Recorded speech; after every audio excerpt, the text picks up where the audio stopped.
We're all just looking for that little hit of happiness to get us through the day, right? But what if not all joy is created equal? Today, we're going to dive into a really fascinating personal framework from a writer named Clemens. He basically created a list of 30 levels of dopamine to figure out what truly brings him fulfillment and maybe, just maybe, how we can do the same. And Clemens kicks this whole thing off with a really powerful question. In a world with literally infinite content at our fingertips, being bored it feels like a problem we have to solve right now. But that constant need for stimulation, that leads us straight into a very modern, very real dilemma. And yeah, this is the core of that dilemma. He calls it cheap dopamine. So think of dopamine as your brain's reward chemical, right? It's the good job signal. These cheap hits, they're like the junk food of happiness. They're the easy, lazy moments of gratification. A quick scroll, a funny meme. They give you that tiny burst of a reward feeling. But here's the catch. It's a trade-off. You're sacrificing real, deep satisfaction for a quick, momentary fix.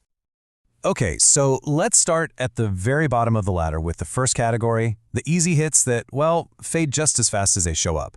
We're talking about those activities that take almost zero effort but give you an immediate, but super short-lived reward.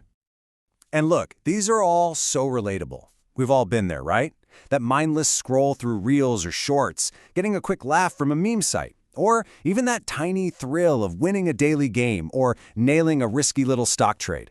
They're addictive for one simple reason. They are just so easy. So here's the really crucial part. The nature of these activities. They're almost all passive. You're just consuming content, not creating anything. The reward is instant, sure, but that good feeling is so incredibly fleeting. It's this cycle that just leaves you wanting another hit almost right away. So, what's the alternative? What's the other side of this coin? Well, the alternative is what Clemens calls the climb. And this is where things get interesting. This is where we make the shift from just passively consuming to seeking out more meaningful experiences. It's a conscious journey, a climb up a ladder towards something genuine, something that actually lasts. And boom, this just perfectly illustrates the difference, doesn't it?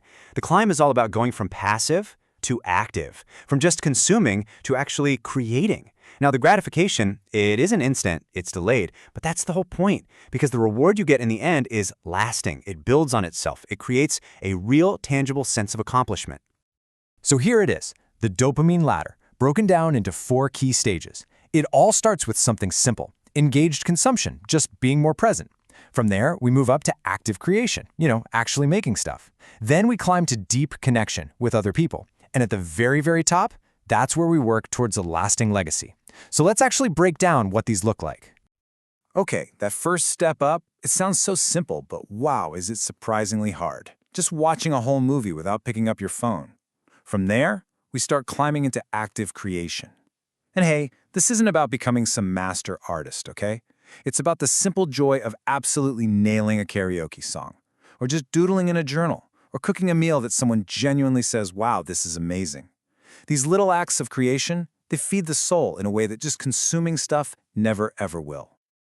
All right, the next rung on the ladder. This one is all about people. And as Clemens points out, loneliness is a global epidemic. That's a heavy thought. And fighting it takes real intentional effort.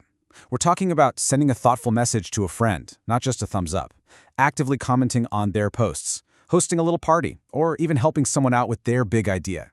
These things, they build real bonds that give you a much, much deeper sense of well-being.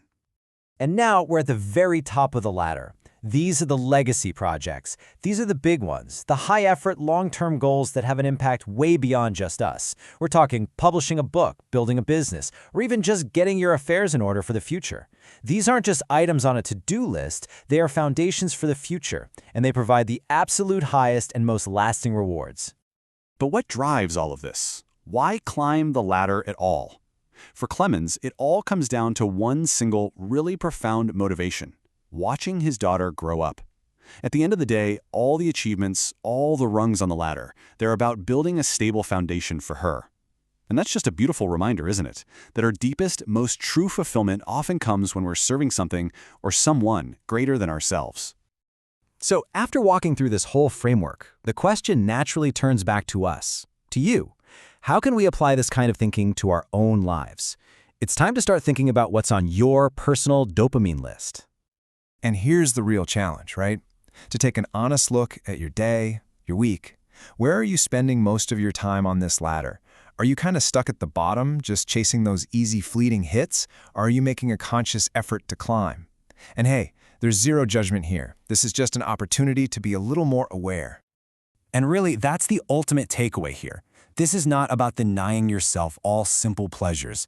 A funny meme is great. A comedy podcast can be amazing. The goal isn't to eliminate joy. It's to choose it intentionally.